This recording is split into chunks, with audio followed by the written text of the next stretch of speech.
Video games require a ton of money, human resources, and time to create, and coalescing those aspects to create something that appeals to the audiences over the long term can be a daunting task. It's rather commonplace to see live service projects that had quite the potential turn out to be underwhelming releases, and we'll be discussing 15 such failed live service games in this feature. Anthem. Following the underwhelming release of Mass Effect Andromeda, fans were expecting a redemption arc from developer BioWare with Anthem. The game looked really promising with all the markings of a great action-adventure game, but the final product was anything but. A rushed development cycle and poor management from higher-ups meant that much of the game's creative parts were crushed under the weight of business decisions, and Anthem ultimately became a massive flop. There were plans to revive the game under the Anthem Next banner, but those efforts were also canned due to growing costs. Skull and Bones.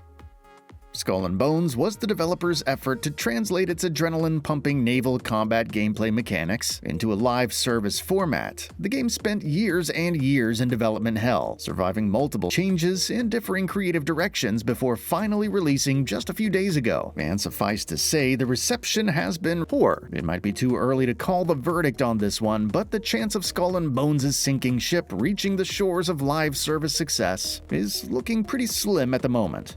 Suicide Squad killed the Justice League. When Rocksteady announced Suicide Squad killed the Justice League, it felt like a natural evolution of the ideas we saw in Batman Arkham games. The prospect of playing as the anti-villains and engaging with the game over the long term was pretty tantalizing, but the first look at the uninspired gameplay more or less set the course for what was ultimately going to be a train wreck. And to not much surprise, Suicide Squad also launched very recently, and most fans have already lost interest in the game just a couple of weeks after launch. Marvel's Avengers. A live service game that lets you play as some of the most famous superheroes on the planet would be a formula ripe for success, right?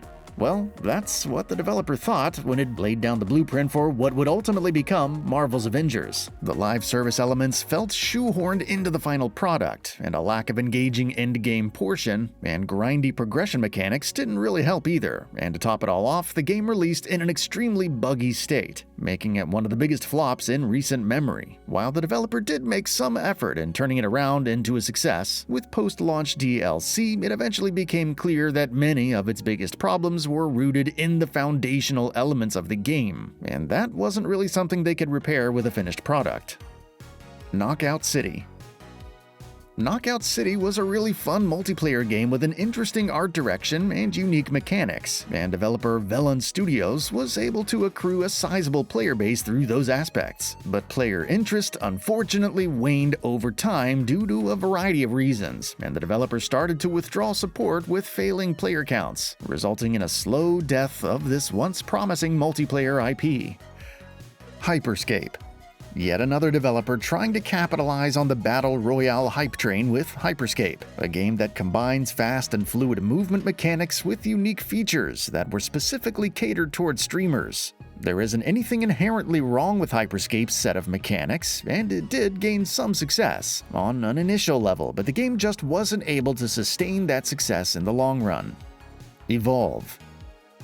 Evolve was one of the first games in the asymmetrical multiplayer space, and developer Turtle Rock Studios' title had quite a number of fans, waiting with bated breath for its release. It had some fun ideas going for it, but the developer failed to capitalize on the potential with underwhelming DLC content. The idea of killing fantastically designed monsters in an eerie atmosphere certainly was a great idea on paper, but the execution left much to be desired.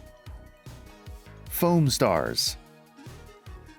Foamstars was a decent attempt at cashing in on the popularity of Splatoon's gooey splatterfest mechanics and taking those concepts to a new platform, but a rough execution meant that much of the potential therein was put to waste. Foamstars does have a few good things going for it, but the lack of engaging content and uninteresting progression mechanics give players more than enough reason to not be in it for the long run. Player counts haven't been the best as of late, and Foamstars is looking to be on a downward spiral just a couple of weeks after launch. LawBreakers. LawBreakers was an interesting attempt at creating a hero-based first-person shooter, and while some of its ideas could be traced back to Overwatch, LawBreakers was anything but a ripoff. There were plenty of reasons why LawBreakers never got the love that it deserves, which range from poor marketing to uninspired art direction and high skill requirements, among others. There was a dedicated group of players who enjoyed what LawBreakers had to offer, but that group wasn't nearly enough to sustain the game's continuous development and maintenance costs, eventually leading to the servers being shut down. Radical Heights. The insane success of Fortnite caused a lot of developers to quickly rush into the battle royale genre and grab a piece of this newly discovered pie, and developer Boss Key Productions' Radical Heights was one of those shameless attempts. It was a game that could barely pass off as a minimum viable product, and the fact that it lacked any sort of creativity meant that it was dead as soon as it launched. Paragon.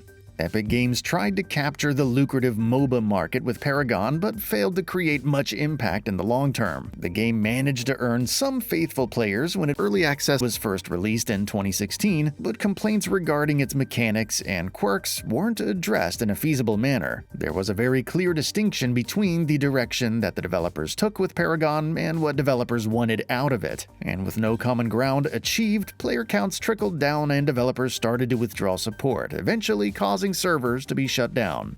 Red Dead Online.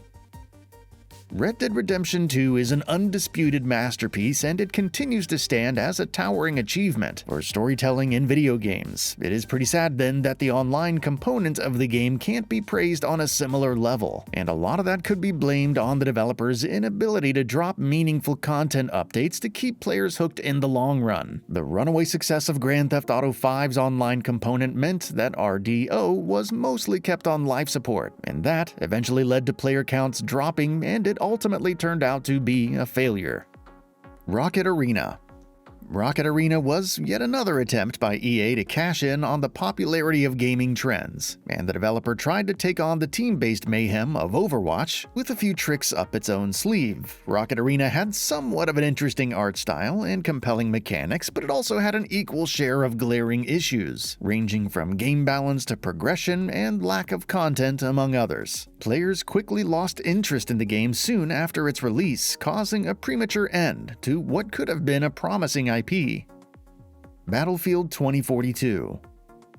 Battlefield 2042 was an ambitious project that tried to turn its multiplayer model into a live service format, but a less-than-stellar execution plan made it one of the biggest failures that the long-running genre has seen to date. A missing single-player campaign, basic communication features, and a general lack of content are just the tip of the iceberg when it comes to Battlefield 2042's buffet of problems, and players quickly took note. Sales were obviously much lower than projected numbers, and those who did get into the game didn't stick around for much longer. The Culling. The Culling is yet another attempt by a developer to capitalize on the Battle Royale hype, but developer Xavient Games clearly put out the game well before it was even ready. It suffered from a bevy of issues ranging from technical inefficiencies to half-baked mechanics and much more. It was a laughingstock of a game, and it continues to serve as an example for developers to not blindly rush towards hot trends. That's all for now. If you enjoy what you saw, please hit the like button. And if you're new to the channel, now is a great time to subscribe. We upload brand new videos every single day. After subscribing, don't forget to enable all notifications by clicking the bell icon. Thanks for watching this video, and we'll see you next time, right here on GamingBolt.